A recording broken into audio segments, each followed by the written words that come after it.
Alors Alison Ford, voilà, c'est une petite fille qui vit des aventures un petit peu à la Indiana Jones.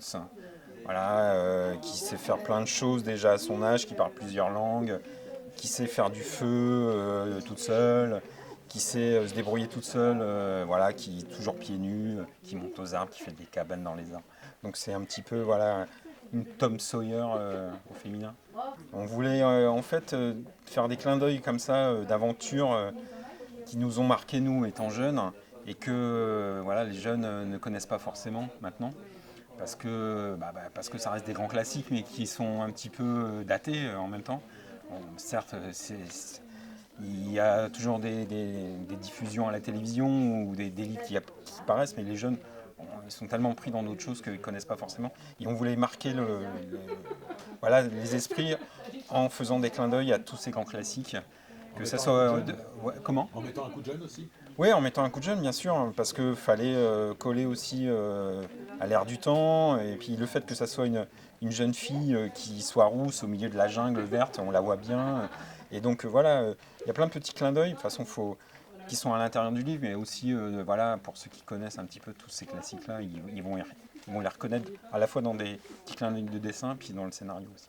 Cette jeune Allison, ça fait un petit moment que le personnage il est dans ma tête et qui est récurrent. Je dessinais toujours une petite gamine rousse comme ça qui fait un petit peu les 400 coups.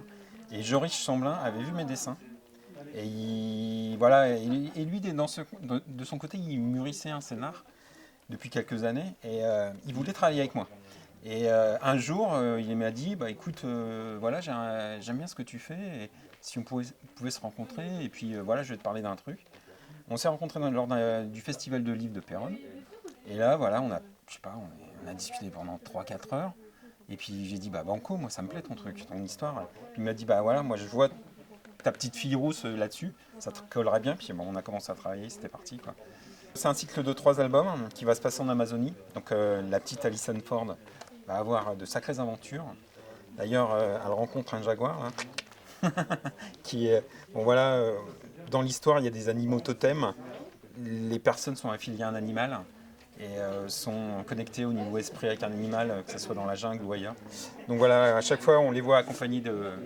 Il y a un petit côté Harry Potter là-dedans. Ouais, il y a un petit côté Harry Potter, puis un petit côté la boussole d'or aussi. Voilà, on a essayé de prendre Il y a de la plein. magie. Ouais, il y a un petit peu de magie aussi. Il y a de tout.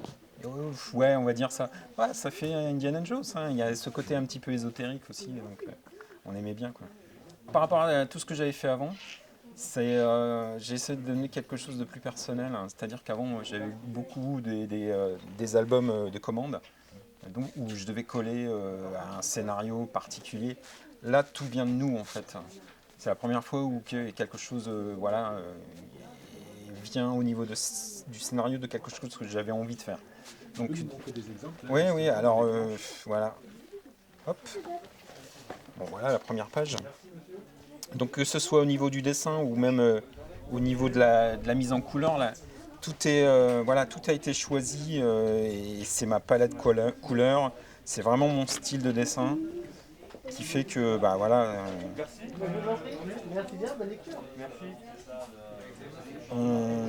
je me sentais à l'aise dans ce style plus que voilà, dans les différents livres de commande que j'avais eu précédemment où je devais coller déjà des fois un style graphique pour entrer dans une collection. Là, il y a une grande liberté en fin de compte, c'est ça. Ouais, il y a une très grande liberté. Ouais. Le fait de faire ça, Et voilà. Joris a écrit le scénario de manière à ce que tu sois libre de dessiner en fait, c'est ça. Il est des fois, il m'oblige à aller dans certains secteurs où j'ai pas l'habitude d'aller, ce qui est bien parce que c'est ce qu'on veut en tant que dessinateur, quoi. Mais il te guide, mais par contre derrière c'est champ libre, c'est ça. Oui, il me guide. Bah, le scénario est complet, est assez carré. Donc après, moi, au niveau de la mise en scène et de la façon de gérer les personnages, la liberté que j'ai pour les styliser, je suis complètement libre. Mais bon, le scénario est bien ficelé, bien cadré, quoi.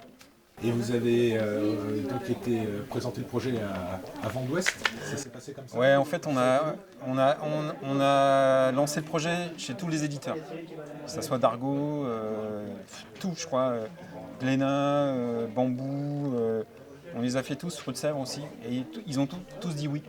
Donc on a eu le choix après. Donc voilà, ça a été plus le coup de cœur éditorial par rapport à une connexion. Mais sinon, on aurait pu le signer chez Dupuis aussi, ils avaient dit oui aussi. Donc, puis bon, Joris Chamblin a quand même un bagage assez conséquent avec les carnets de cerises, ce qui fait que les éditeurs, bon voilà, ils voulaient l'avoir dans leur catalogue, c'est normal. Et du coup, c'est aussi un succès assuré en librairie. Pour l'instant, les critiques sont super bonnes, à peu près partout. On a eu voilà, des bons papiers, que ce soit dans Télérama, même dans des diffusions radio, un petit peu partout. Après, bon, voilà, est-ce que ça peut faire la différence après sur des ventes libraires? En tout cas, ça se passe bien. Tout ce qu'on reçoit au niveau des échos, des jeunes qui le lisent et même les adultes, parce que c'est ado-adulte, bah, ils sont tous voilà, dithyrambiques sur le fait que c'est quelque chose qu'ils n'avaient pas vu en BD. Et donc voilà, ça plaît à la fois aux jeunes et aux moins jeunes.